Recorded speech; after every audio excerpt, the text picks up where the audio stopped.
Hi everyone, my name is Wolfgang. I talk about all things tech, gaming, and cinema. And today I'm very excited to share with you the best of cinema with my Criterion Collection for 2022. So, for simplicity's sake, we'll start off with the films that I haven't watched yet. I have a pretty insane backlog. So, we'll start with Woman in the Dunes, spine number 394. And I don't know much about this film or really any of these. Much of my criterions are blind buys. But with this film in particular, it was recommended by renowned game director Hideo Kojima. I saw it on his Twitter a while back, well, quite a long time ago now. And I'm a huge fan of Kojima, so I'm very excited to see what this is about.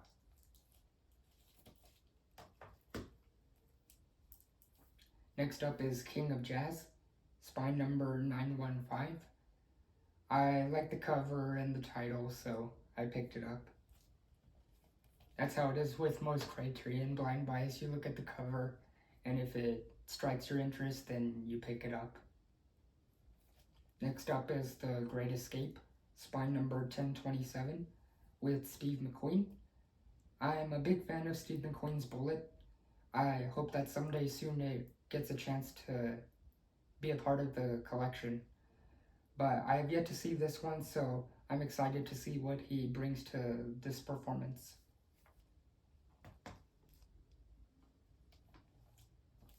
Next up is Fast Times at Ridgemont High, spine number 1075. I've seen bits and pieces of this film, but have yet to watch it beginning to end in one sitting. It's with Sean Penn, and I believe at the time his character wears Vans in the movie, and it catapulted Vans and the brand to insane popularity. So I very much look forward to watching this.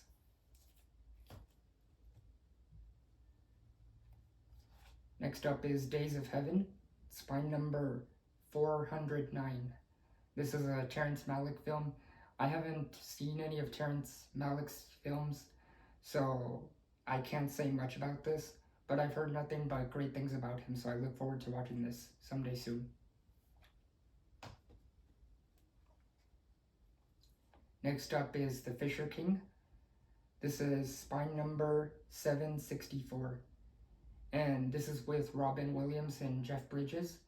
I am a fan of both of them, so I look forward to seeing this. Next up is Good Morning, spine number 84. And I don't know much about this film, but I have heard Paul Dano talk very fondly about it, so I look forward to seeing it. Next up is Throwdown, spine number 1092. And I like the cover and the title. It looks like there's some very scrappy, over-the-top fist fights. So I'm looking forward to it.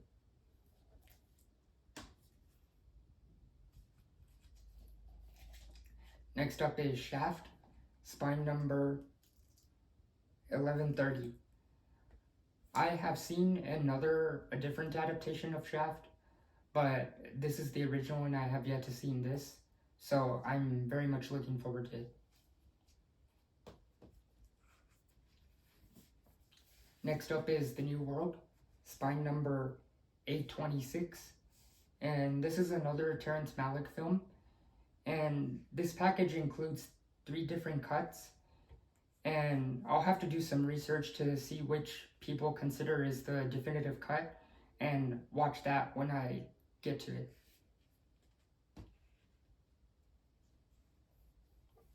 Next up is The Irishman, spine number 1058. This is directed by Martin Scorsese with Robert De Niro, Al Pacino, and Joe Pesci. Joe Pesci came out of retirement just for this film. So all of the usuals are in full force here, and it's 3 hours long, so it's quite a watch, but I'll get to it one of these days.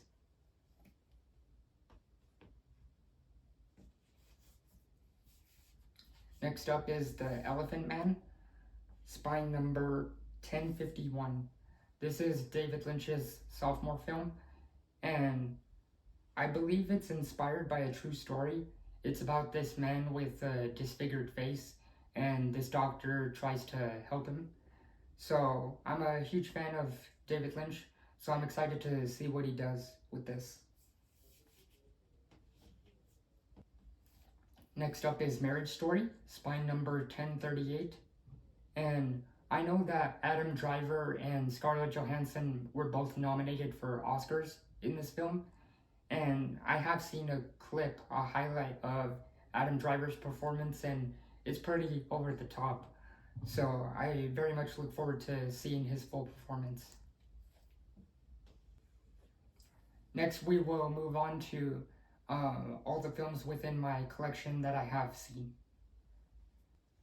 And first up, we will start with Videodrome, spine number 248. This was a very surreal watch and grotesque at moments, but very entertaining.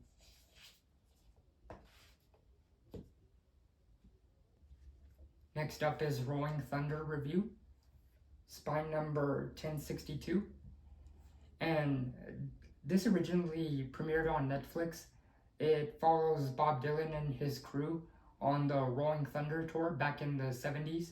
And I quite enjoyed it as I'm a big Bob Dylan fan, and you get to see other prominent figures such as Allen Ginsberg and Joan Baez. So if you're a Bob Dylan or any of these other folks, then I highly recommend it.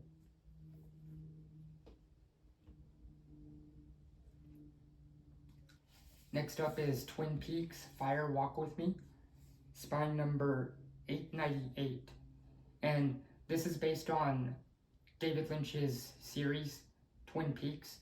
This serves as a prequel to the series, and it's the usual David Lynch presentation, very grotesque at moments and absurd and usually hard to wrap your head around, but always surreal and entertaining. Next up is Mulholland Drive, spine number 779, and it's also by David Lynch. It follows a woman who journeys to Los Angeles with the hopes of becoming a star, and that's all I'll say about it. It's quite a surprise what unfolds, so I highly recommend you watch it. Next up is Eraserhead, spine number 725, and this is David Lynch's directorial debut, and I quite like it for its practicality in the sense that because this is Lynch's first film, he didn't have much resources or funding at his disposal, so he very much used what he had. The film is confined to select locations, but it's all the better for it. This was what set the foundation for Lynch's unique vision, so I highly recommend you watch it. Next up is Y Tu Mama Tambien, spine number 723, and this tells the story of two best friends who go on a road trip with a woman they essentially just met, and none of them are the same by the end. Bonds are broken, and it's a rather sad story by then, but a necessary one for any film lovers.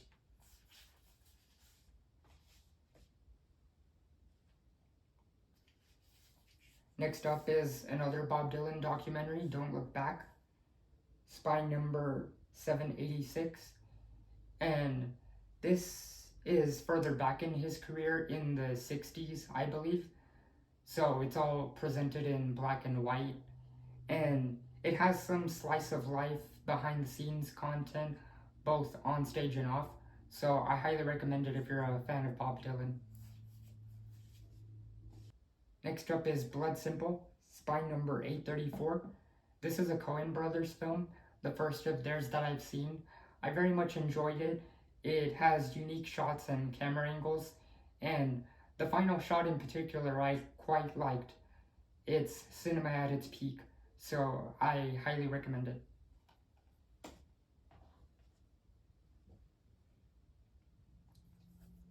Next up is Pierre Le Fou.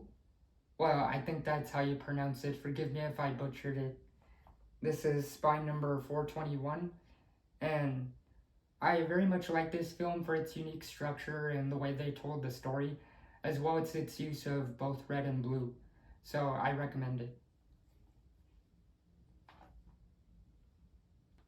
Next up is Portrait of a Lady on Fire, spine number 1034, and this is a rather sad story of forbidden love, and hearts are broken, but it's ultimately a tender story.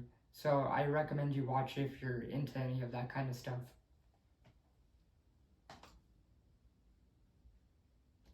Next up is Cold Water, spine number 944, and it's about these rebellious teenagers who are a couple actually, and I won't say much stuff unfolds, but the thing that stood out to me and many others with this film is the unique party sequence and also its ending. So I highly recommend you watch. Next up is Thief, spine number 691. This is Michael Mann's directorial debut, and it's led by James Caan, and it tells the story of a master thief who falls in love with a woman and tries to get out of the game, but things are complicated and stuff unfolds. I really enjoyed the neo-noir atmosphere and the original score and soundtrack, and I could see where this may have been a heavy influence on Nicholas Winding Refn's Drive, as they share many similarities with the neo-noir atmosphere and falling in love with a woman they can't have, and the soundtrack and score with heavy synthesizers. So I highly recommend you watch.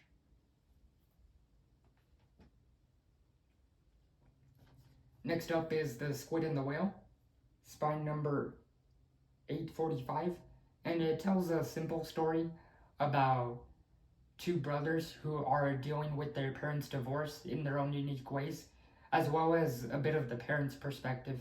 So if you're into a down-to-earth, slice of life type movie, then I highly recommend it.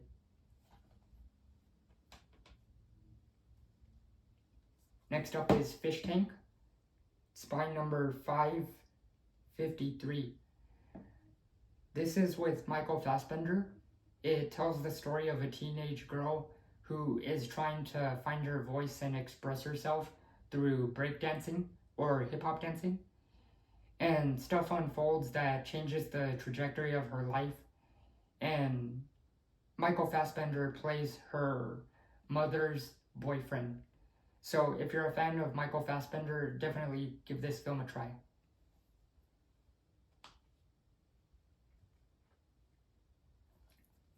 Next up is The Double Life of Veronica. Forgive me if I mispronounce it. The spine number is 359, and it tells the story of these two identical women, strangers, who live in separate parts of the world, and it flips back and forth between their own unique stories, and it's quite hard to follow. I've only seen it once. It was a little hard for me to follow because there's not much indication of which woman you're following, although I quite enjoyed its unique use of lighting, so I highly recommend you watch it.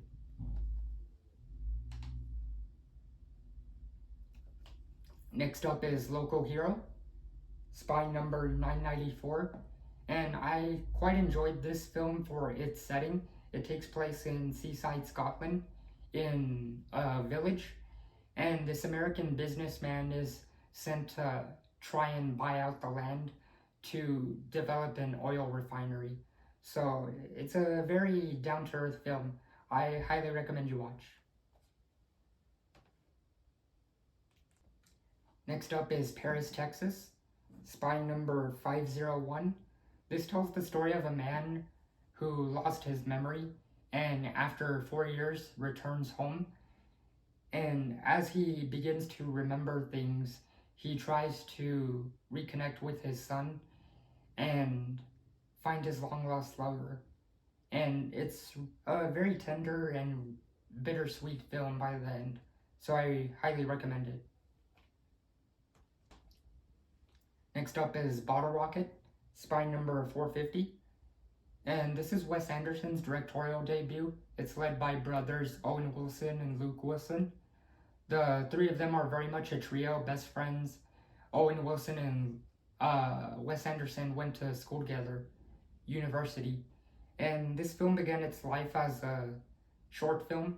I think it was either a school project or submitted to a festival. Eventually it was picked up and translated into a full-length feature film. It's got Anderson's signature visuals, his unique sense of humor, and although it's not my favorite of his, I would still recommend it. Next up is Rushmore, Spy number 65. This is Wes Anderson's sophomore film.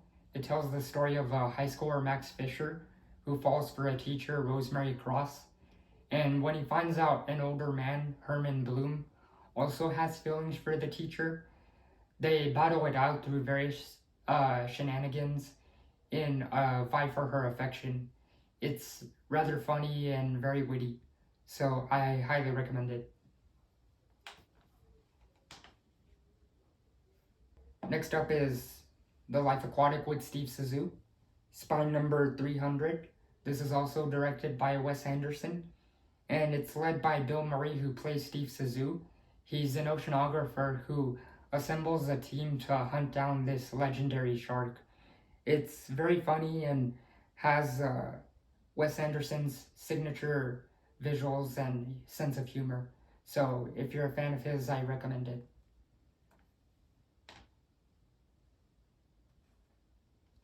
Next up is Punch Drunk Love, Spy number 843.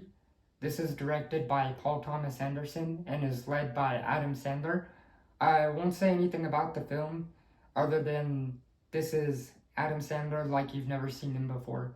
If you're a fan of his, then I highly recommend it. Next up is McCabe and Mrs. Miller, Spy number 827. And I quite liked how this film subverts expectations of the Western genre, and it also features numerous songs from the legendary songwriter and poet Leonard Cohen, which I'm a big fan of his. So if you're a fan of the Western genre or Leonard Cohen, I highly recommend this film.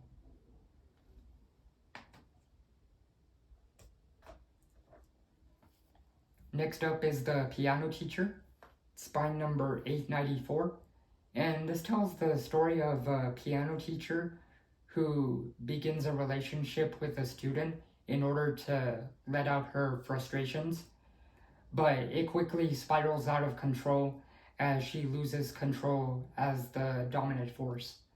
So I highly recommend you watch. Lastly are two films. I saved these two for last, as they're both tied for my favorite film of all time. And we'll start with Blue Velvet, Spy number 977. And this is also directed by David Lynch. He's my favorite director of all time. This is arguably his most accessible film. And it tells the story of a young man, Jeffrey Beaumont, a college student who comes home. He gets entangled in this big mystery and falls for this mysterious singer. And plenty of stuff happens along the way. It's rather controversial for its material and the things it depicts, but I believe it's a necessary watch for any film lovers. So I highly recommend this. Lastly is Blue is the Warmest Color, based on the graphic novel of the same name, Spy number 695. And it's led by Léa Seydoux. She's one of my favorite actresses, and she does an exceptional job in this film. The film tells the story of a young teenage girl named Adele who falls for a blue-haired girl named Emma, who is played by Léa Seydoux, and it follows their relationship over the course of several years. And It's a very intimate and somewhat claustrophobic viewing experience, as they're not just for the things it depicts within the film, but also because of its choice of shots. There's a lot of close-ups of characters' faces and shots of characters doing mundane tasks such as eating. And I very much enjoyed it for that unique aspect. So I highly recommend it. Well, that concludes my entire Criterion Collection for 2022. I very much hope you all enjoyed. Please be sure to like and subscribe and comment down below. What is your favorite film of all time? Thank you, and until next time.